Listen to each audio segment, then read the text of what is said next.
Buenos días a todos. Espero que estéis bien y muchas gracias por estar con nosotros en este cuarto episodio de Un Café Con de 2022, en el que estrenamos formato también presencial con nuestros invitados que están en la sala compartiendo con nosotros.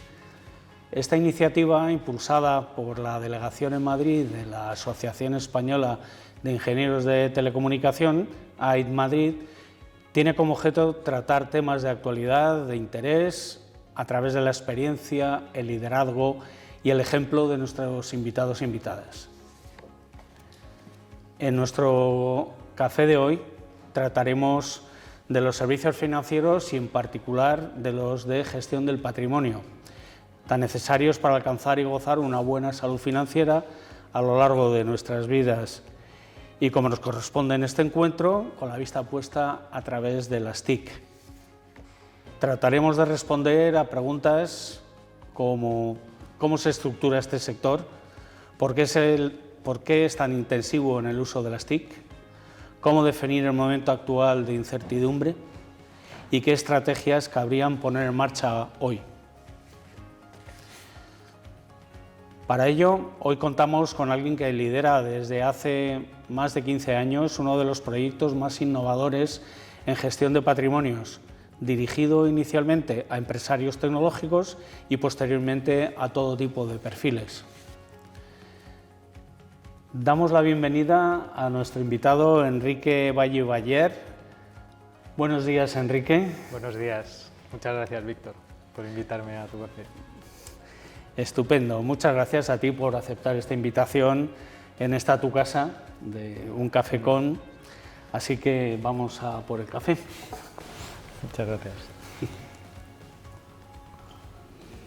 Es un placer reencontrarme además con mis compañeros de telecomunicación, que nunca he perdido el contacto. Muy bien, pues vamos a las presentaciones. Enrique Valle-Baller es ingeniero de telecomunicación por la Universidad Politécnica de Madrid, máster en informática e inteligencia artificial por la Universidad Carlos III de Madrid y Executive MBA por el Instituto de Empresa. Comenzó investigando y dirigiendo durante 5 años proyectos de reconocimiento de voz y la identificación del hablante en la Carlos III. De allí pasó a desempeñar como gerente de propuestas en redes troncales de telecomunicaciones para los sistemas MD110 en Ericsson y con solo 30 años se embarcó como director general en el lanzamiento de una compañía de gestión patrimonial, Altex Asset Management, que dirige con éxito desde hace 15 años. En la cual había comenzado como director de desarrollo de negocio, pero enseguida tomó los mandos. Antes de comenzar el diálogo, quería recordaros que podéis enviar vuestras preguntas al email que aparecerá en pantalla de comunicación@aitm.es. Las preguntas serán respondidas al final de esta conversación. Damos paso a las preguntas, Enrique. Muy bien. Bueno, a las preguntas. Yo voy iniciando unos temas y los vamos enlazando, como te parezca. Primero, una de inicio. Ayúdanos a definir los servicios financieros en general y a situar la gestión del patrimonio dentro de todo ello. ¿De dónde surge la necesidad de estos servicios en el mercado? Bueno, yo creo que la necesidad de los servicios financieros surge desde que existe el dinero y se usa como medio de pago, como reserva de valor.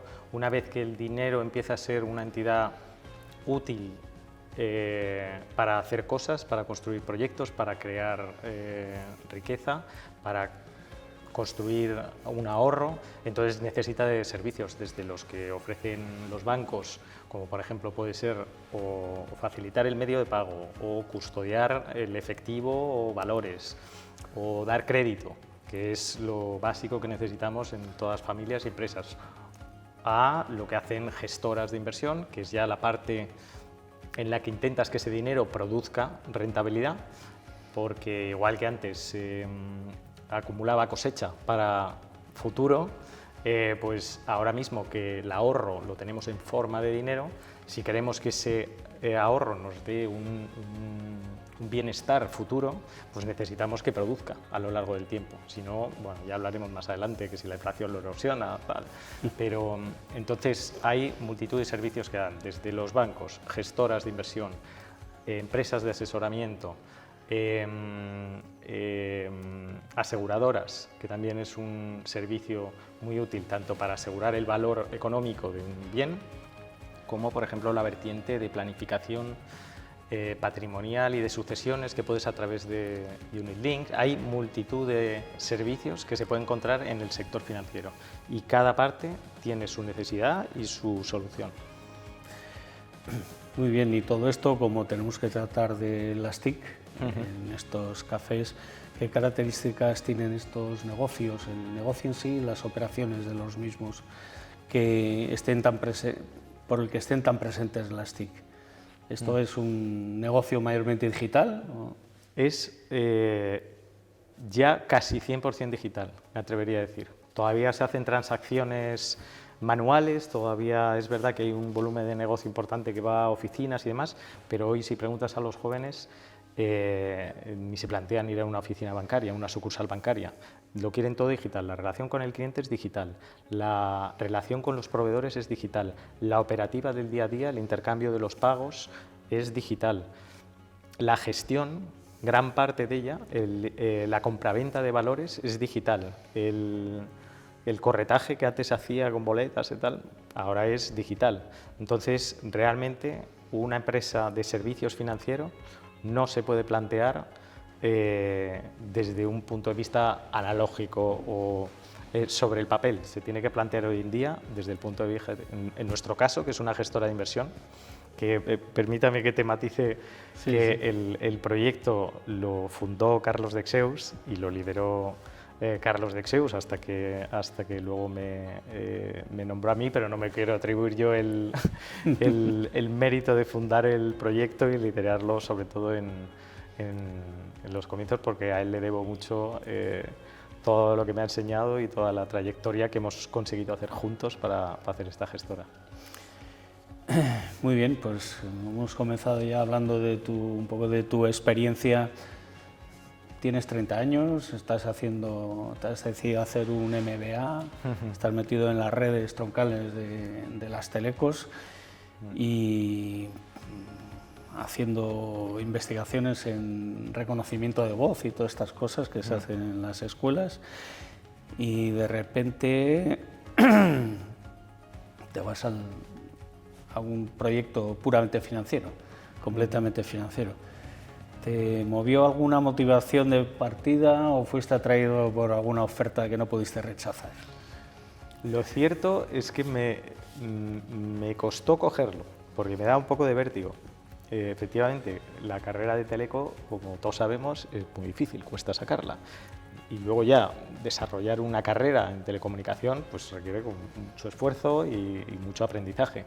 Entonces yo llevaba ya unos años en el que empezaba a dominar lo que hacía y suponía, para mí era casi como romper el título y decir, venga, me voy a un terreno del que no tengo ni idea. Y eso me daba un poco de vértigo. La realidad, yo sí que tenía cierta inquietud, sobre todo por el análisis de los negocios, por la estrategia. Me llama mucho la atención en el sector financiero y además tenía la inquietud de decir, bueno, con el ahorro que yo haga en mi vida, luego sí que notaba una carencia importante, que era, ¿sabré yo gestionar aquello?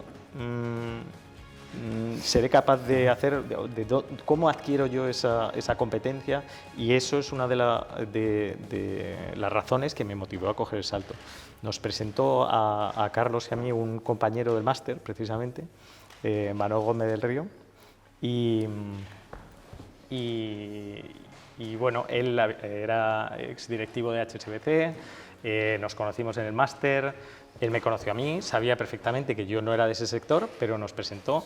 Carlos tuvo la osadía de contratarme a mí, que sabía que no sabía del sector, pero él me dijo, mira, yo sé que lo tuyo lo dominas mucho, sé que del sector financiero no sabes, yo te enseñaré lo que tengas que saber, pero me interesa mucho la parte ingenieril que puedes atraer tú a la empresa para construir procesos, estrategias de inversión, esa parte, y luego la combinación funcionó muy bien.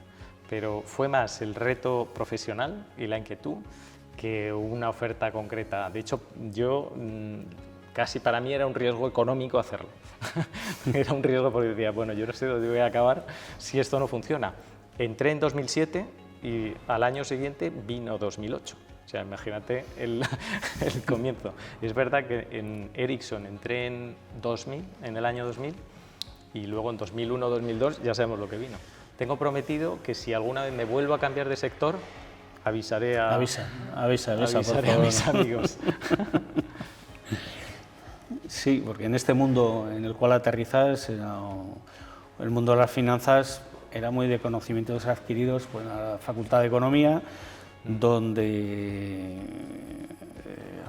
se apuntalaba fuertemente sobre una asignatura de estadística que era bastante querida por todos los economistas, y con el uso de máximo calculadoras financieras, ¿no? Esto era la tecnología que había en el sector en los 90, 2000.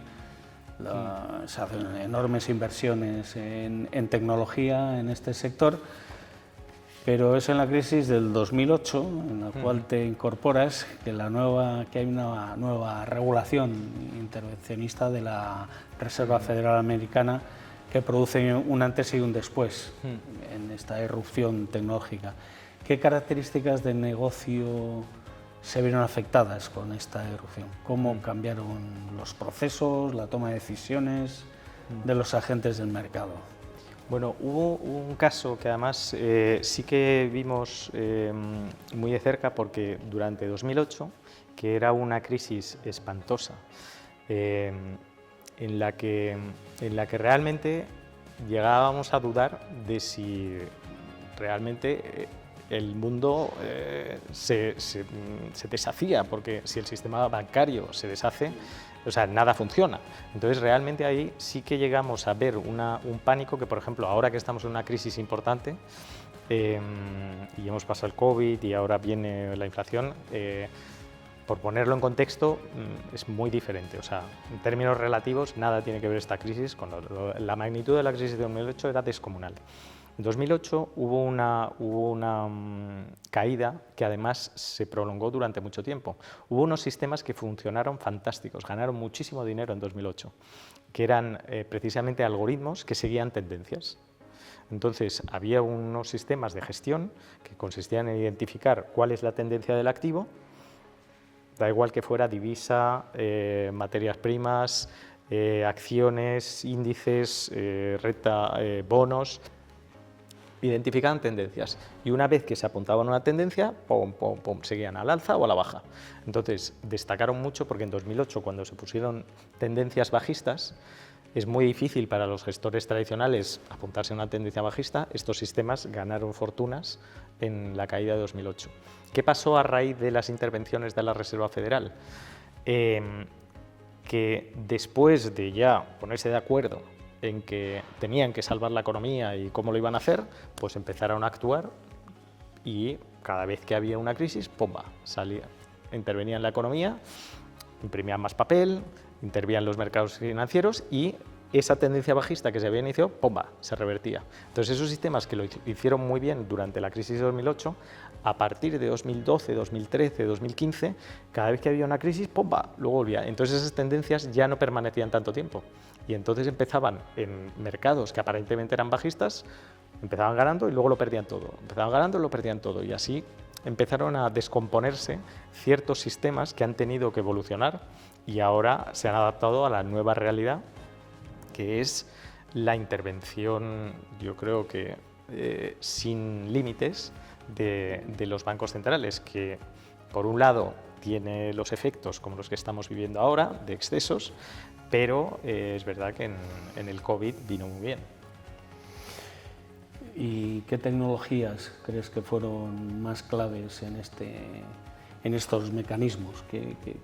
Bueno, en este tipo de sistemas, ¿no? Sí. En este tipo de sistemas la clave está en la capacidad y velocidad de computación. Entonces, son sistemas que detectan tendencias, algunas a más largo plazo, otras microtendencias. Entonces, ahora hay tanta competencia en el sector que la clave está en cómo de veloz sea tu sistema para introducir órdenes, para decidir órdenes y para ejecutarlas. Entonces, se está convirtiendo en digital todo lo que tenga orientación a aumentar la capacidad de computación y la velocidad de computación, tiene aplicación aquí. Y de hecho, distorsiona mucho los mercados. Hoy en día ya no esperamos a ver qué dice Powell. Empezamos a mirar cómo hace el mercado y pues debe estar diciendo esto. Porque ya automáticamente, en cuanto sale un speech, empiezan a leer los sistemas qué palabras ha usado y ¡pumba!, empiezan a meter órdenes. Entonces, añade un ruido al mercado y una tendencia que hay que saber que existe, porque si no te puede confundir en la interpretación que haces de lo que pasa. Así que tenemos sistemas autónomos funcionando. Tenemos sistemas autónomos, sí. Y tenemos autónomos y sistemas autónomos compitiendo contra otros sistemas autónomos. Entonces, eso es una distorsión y que hay que conocerla. O sea, si eres un inversor normal y piensas que las acciones o los valores van a comportarse acorde a unos fundamentales, pues eso está muy bien y a largo plazo convergerá a esos fundamentales. Pero a corto plazo, la distorsión que vas a tener por la intervención de otros sistemas es enorme. Entonces, ese riesgo hay que calibrarlo. O sea, que hay todo un mundo cibernético actuando contra sí mismo, ¿no? Sí. Bueno, llegamos a la actualidad. Estamos en un momento de grandes cambios, globalización, pandemia mundial, ahora la guerra activa en las fronteras de la Unión Europea, que ni nos podíamos imaginar. Por cierto, desde aquí mandamos un mensaje de apoyo al pueblo de Ucrania y a los dirigentes del mundo para que se ponga fin a la agresión rusa a este país. ¿Dónde consideras que estamos? ¿Qué escenarios de resolución son posibles según tu opinión? Con respecto a la guerra. Sí. Todavía nos quedan restos de lo anterior, pero sí. Está claro que lo que nos marca el día a día es... Yo no soy un experto estratega, ni militar, ni político, entonces mi opinión realmente vale como la de cualquier otro. Desde el punto de vista del sector donde me muevo y las consecuencias que está teniendo, da la impresión de que esta guerra al inicio se especuló con una escalada global y hubo pánico en un día concreto, en el día de la invasión, hasta que salió a hablar Biden y desarmó un poquito ese escenario. Desde esa fecha y cómo ha ido evolucionando, parece que por un lado se ha tranquilizado en una medida el consenso internacional con respecto a la respuesta que dará Rusia, pero en el ámbito regional en el que ahora mismo se está desarrollando el conflicto, la escalada va a más y más. Al final Putin se ha embarcado en una aventura de enorme desgaste. Yo creo que ha calculado mal el impacto que iba a tener eso, la velocidad que iba a tener. Pensaría que a lo mejor era como Crimea, que iba a entrar y no iba a tener casi oposición, y al final se ha encontrado ahí con un enfrentamiento de enorme desgaste para él, enorme desgaste para su economía. Una cosa que no ha tenido precedentes antes es la retirada del sector privado de Rusia. Eso sí que es algo muy llamativo, porque normalmente estamos acostumbrados a ver sanciones, que todo esto se discuta en ámbitos políticos, pero una participación tan activa del sector privado hacia un conflicto, yo creo que tiene consecuencias que ni Putin ni ninguno de los otros había calibrado. Google ayer presentaba resultados, bueno, el 1% de sus ingresos venía de Rusia, pues bueno, eso ya se lo tacha. O sea, eso empezamos a verlo en distintas empresas y va a tener un impacto grande. Creo que será largo, porque aunque haya un alto el fuego o que probablemente la escalada bélica tenga un final, pues habrá una situación de impasse en el que haya negociaciones, imagino, durante meses o años, o ya veremos si es una cosa estilo los Balcanes o es algo de más corta duración, pero desde luego el daño a la economía ya está hecho.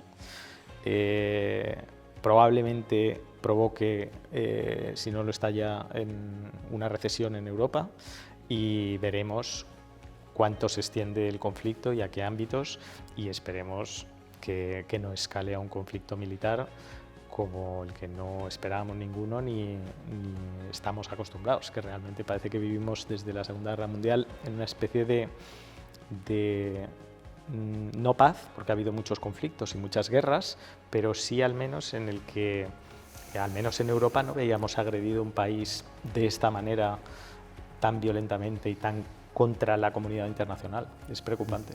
Sí, hoy nos hemos despertado con que les han cerrado la cañería del gas a Polonia y a Bulgaria. Veremos. Es otro tema relacionado con los pagos y los servicios financieros. Lo que ha pedido Putin es cobrar en rublos para levantar su divisa. Y claro, ahora tiene el conflicto de, oye, si yo te pago en euros, entonces estoy incumpliendo las sanciones que te estamos imponiendo, pero yo necesito la energía. Al final estos dos países no han accedido a pagar en rublos y entonces pues les cortan el grifo. A otros países europeos están pagando en euros, pero luego se lo cambian a rublos, están haciendo alguna trampa por ahí. Y bueno, la verdad es que entiendo que son situaciones complejísimas, dificilísimas, y yo espero que este conflicto acabe más pronto que tarde, desde luego. En estas circunstancias y con todas las precauciones de la información que va llegando, ¿qué estrategia recomendarías seguir en estos momentos para preservar nuestro patrimonio, que ganamos en las nóminas todos los meses? Bueno, yo lo primero que recomendaría es tranquilidad. O sea, que si algo sabemos es que las crisis, por duras que parezcan, acaban pasando. Con respecto a los índices de bolsa americanos, por ejemplo, que ahora mismo hay mucho ruido con ellos, muchas caídas y tal, si algo ha pasado en el 100% de las veces es que han recuperado sus máximos, los índices americanos. Entonces, eso conviene tenerlo presente, porque ahora mismo no nos lo queremos ni creer. Entonces, cuando se entra en pánico, entran en unas situaciones de mercado, se mira muy a corto plazo, y cuando hay crisis hay que intentar llevar la mirada un poquito más a largo plazo.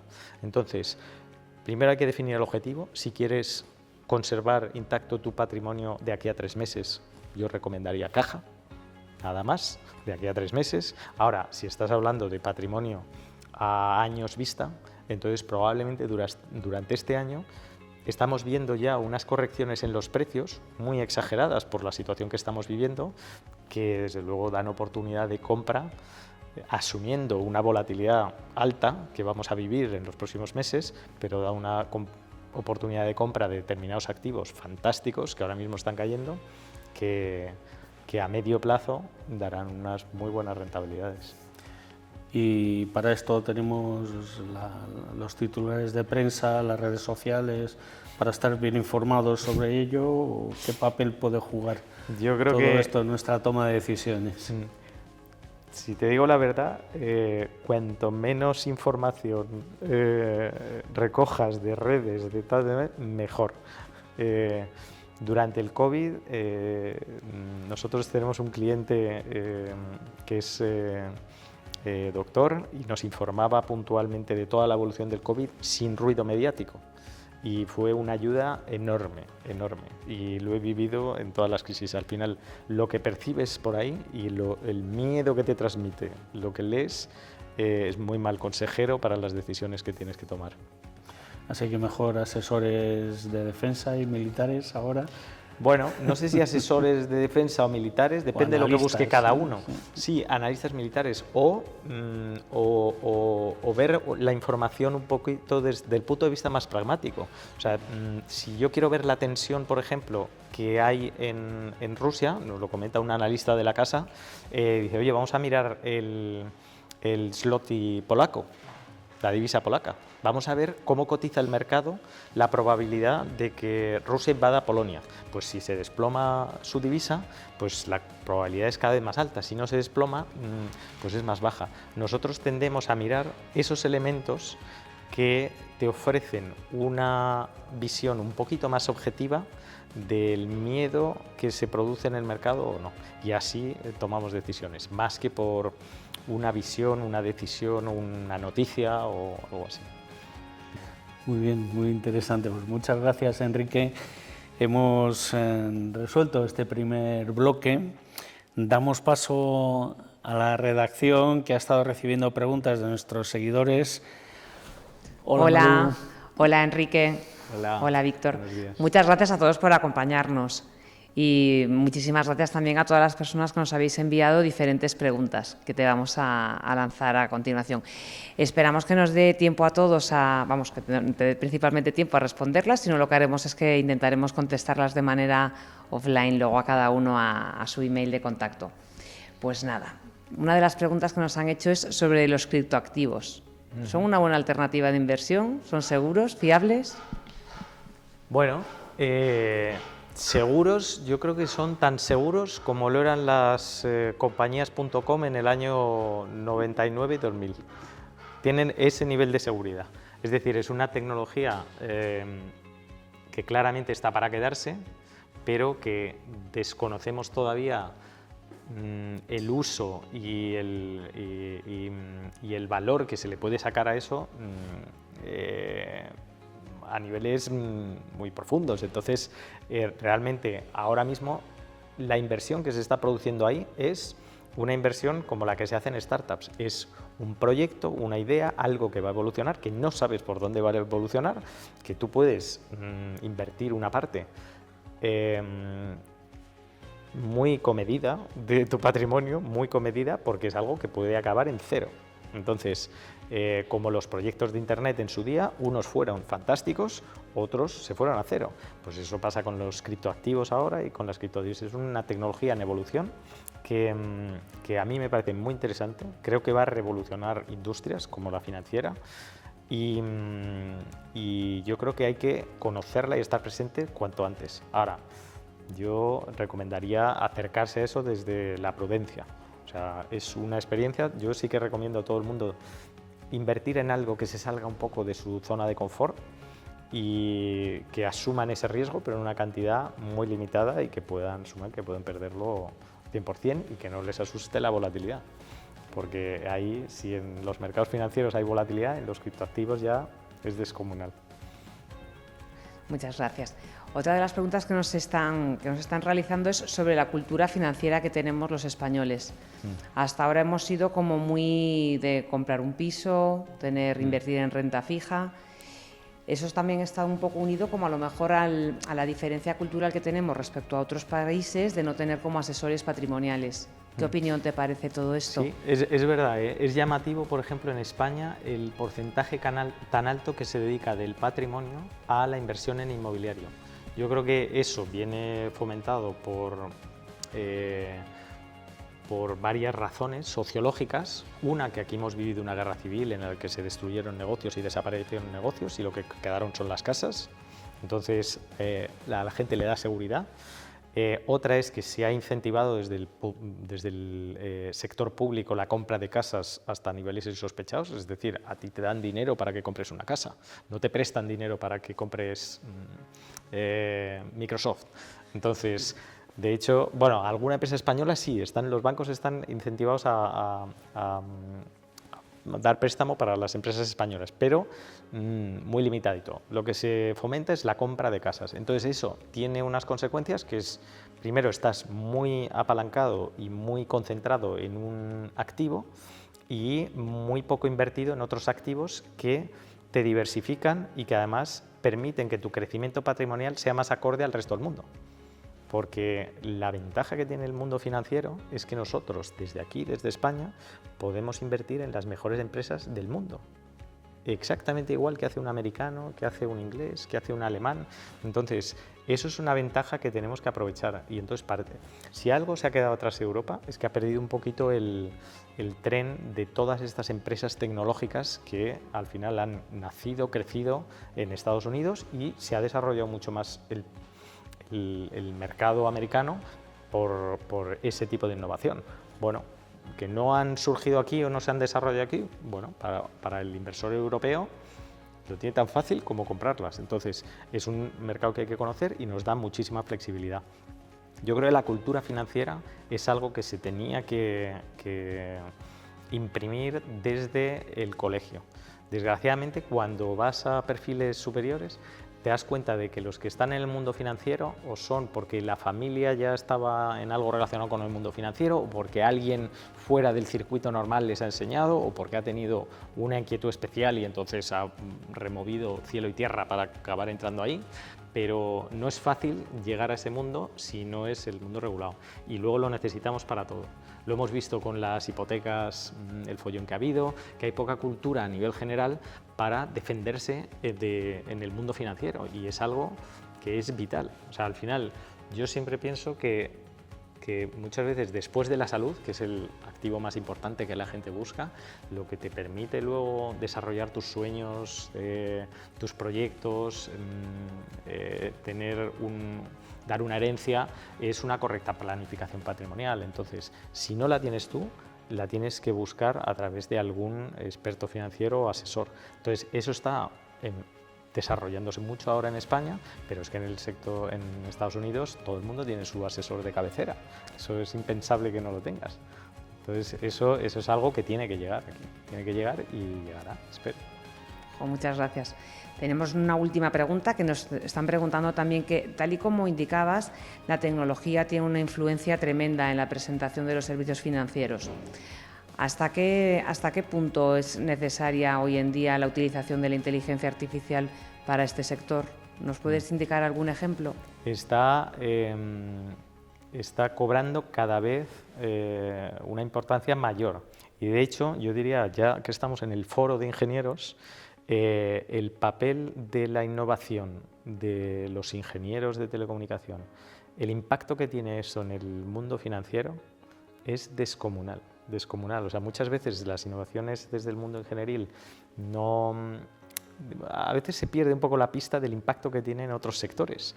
O sea, estás muy metido en tus sistemas, sí, esto hace, pero el impacto que tiene en otros sectores es descomunal. En el mundo financiero, el impacto de ese desarrollo es enorme y lo está transformando.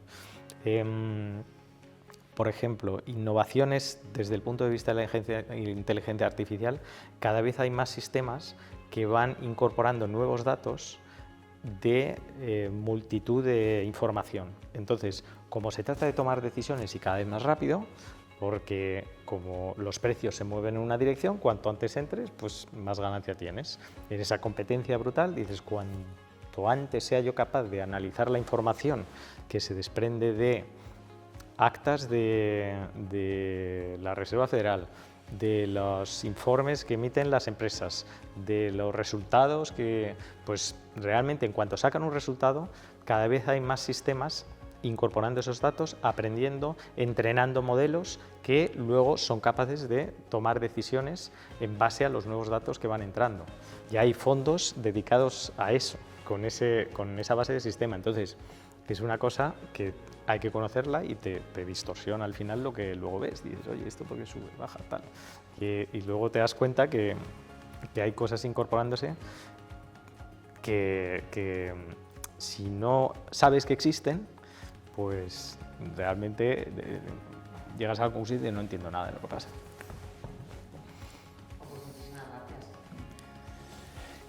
Muy bien, pues seguro que tenemos unas cuantas cuestiones más. Incluso ahora, al finalizar, pues tenemos la opinión, la oportunidad, junto con nuestros invitados, de poder ampliar algún tema más. Pero por este lado ya vamos a ir terminando la sesión. Recordar que este Café Con podrá verse también en cualquier momento a través del canal de YouTube de AID Madrid y desde nuestra página web. Pues, muchísimas gracias, Enrique, Muchas gracias por acompañarnos, y muchísimas gracias a todos los que habéis estado conectados y a los presentes en la sala. Recordad que en el mail comunicación@itm.es, que aparecerá sobreimpresionado, podéis enviar vuestras sugerencias de temas que queréis que se traten en futuros cafés con. Hasta pronto. Gracias.